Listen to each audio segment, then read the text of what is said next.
Hey guys, it's Meg. What's up? What's poppin'? Welcome to the podcast. Ever since we were young, we heard of stories of the deep blue ocean. So what are some more ocean folklore legends? And we actually already did an episode on ocean folklore. It was from season 12, episode 10, if you want to go back and listen to that.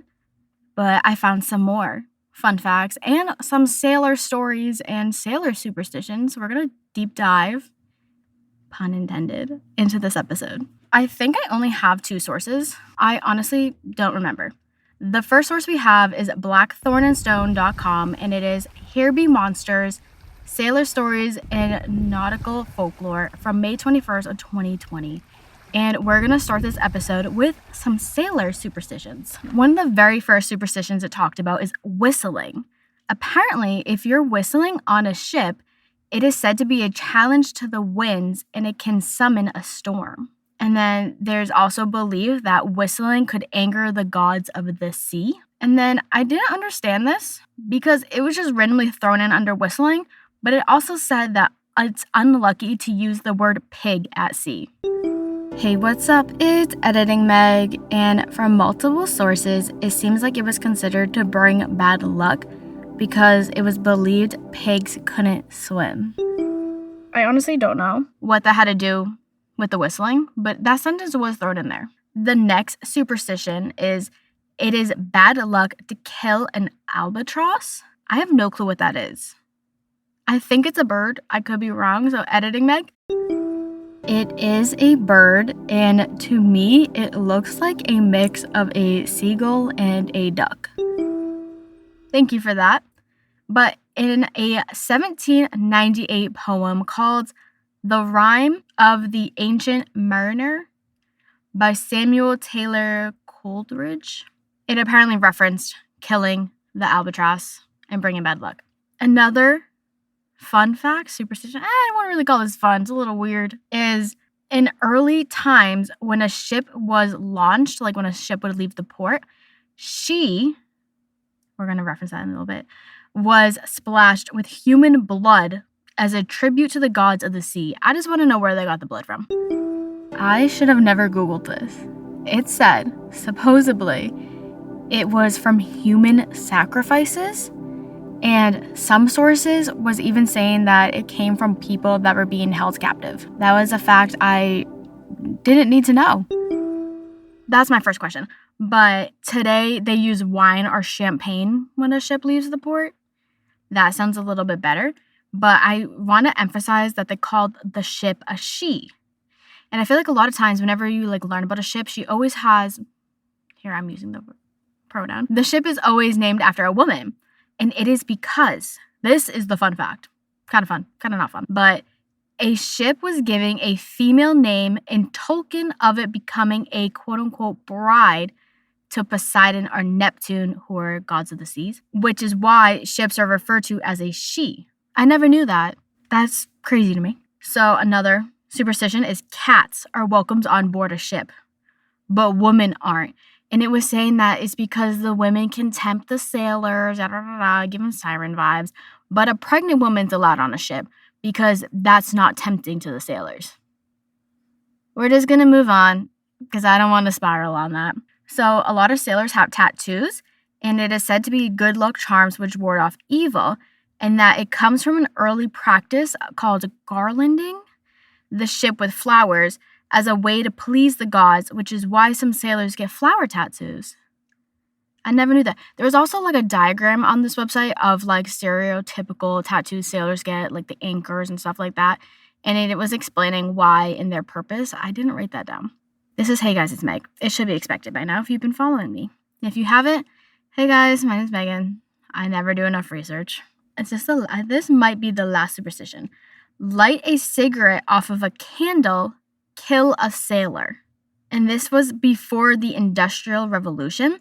Many sailors, when they weren't on board a ship working, they would actually make matches while waiting for their next commission. So they were saying that if you used a candle to light your cigarette instead of a match, it was considered greedy because, and I quote, you are depriving sailors of this much needed income and thus threatening their livelihood, end quote. So basically they were saying that's what kills the sailors because you're not buying their matches, which means they're not getting money, which means they can't feed their family.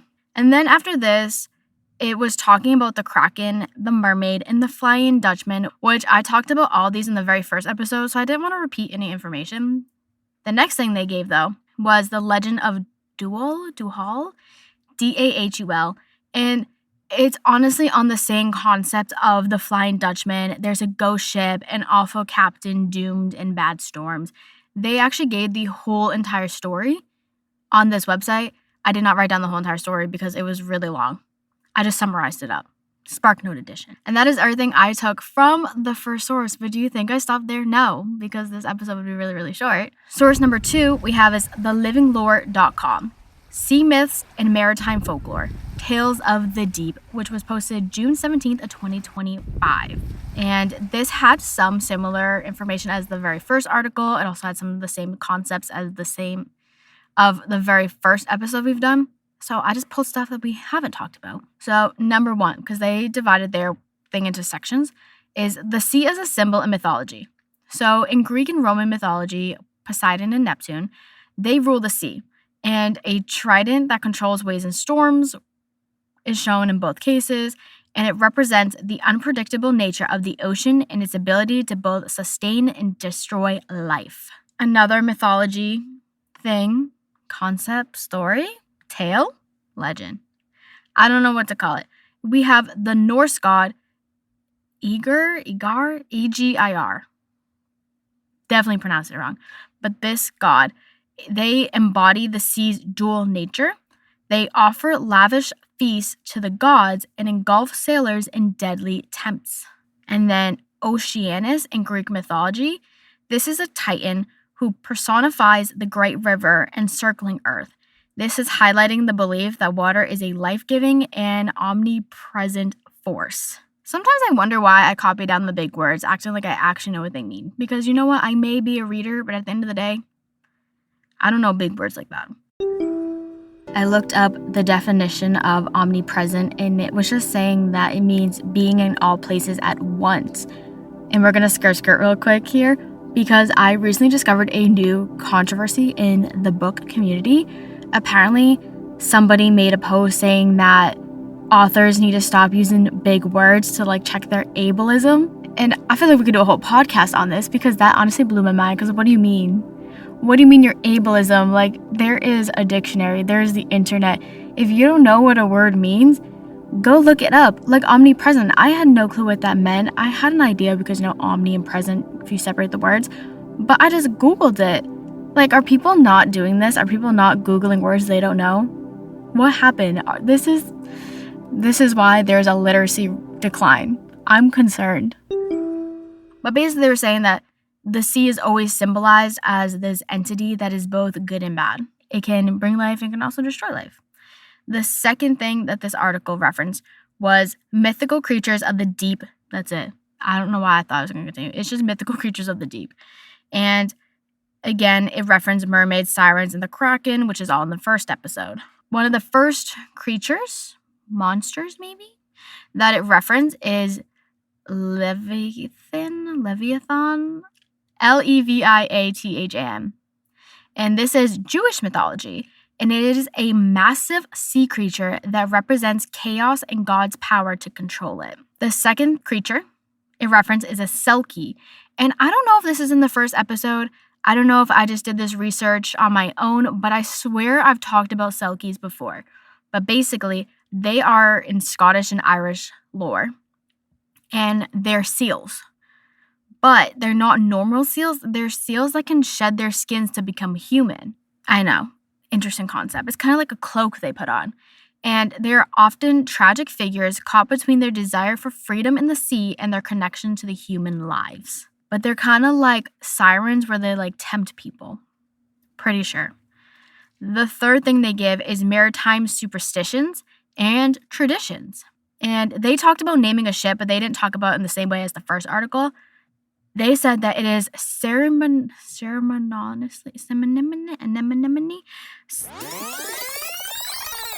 There's a ceremony for naming and blessing to protect them from misfortune. I can't pronounce the word today. I don't know what's wrong with me.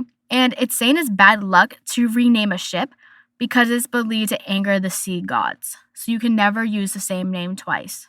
The next one is whistling and bananas on board. And I know we talked about whistling before, but they said whistling is thought to summon storms. Again, repeated information. But bananas, are you ready for this? Are taboo due to their connection with ill-fated voyages in tropical seas. So apparently you're not supposed to have bananas on your ship because it can summon tragedy.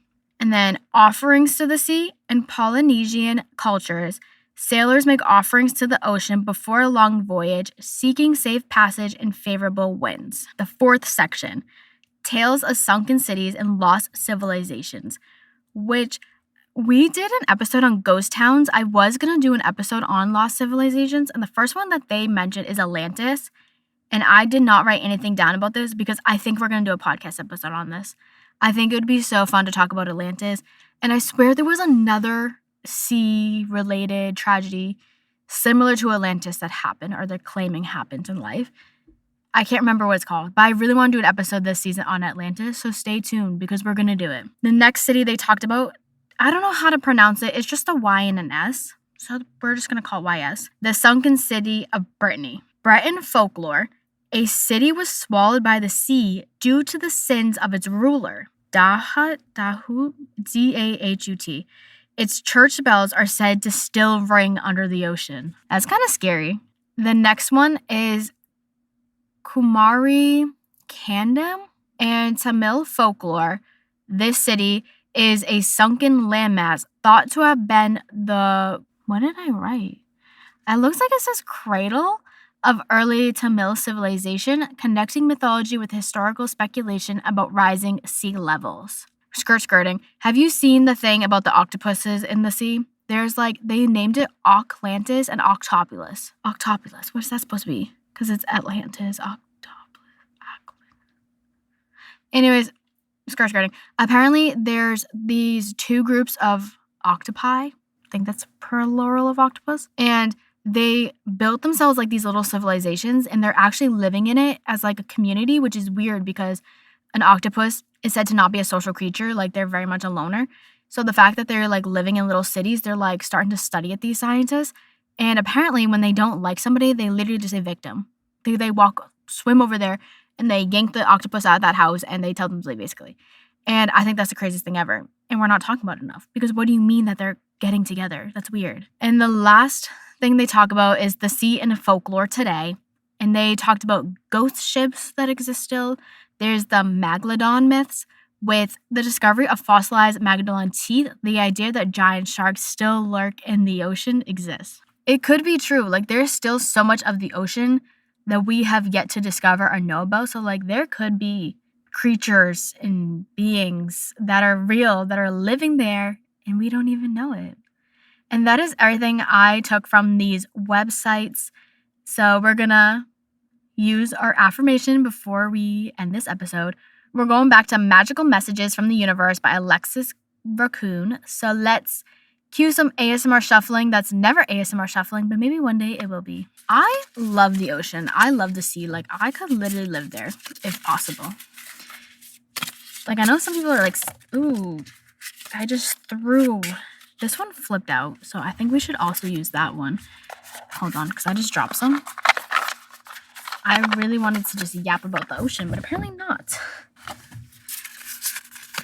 Okay, we can't do 4. That's a bit excessive, because one flipped up.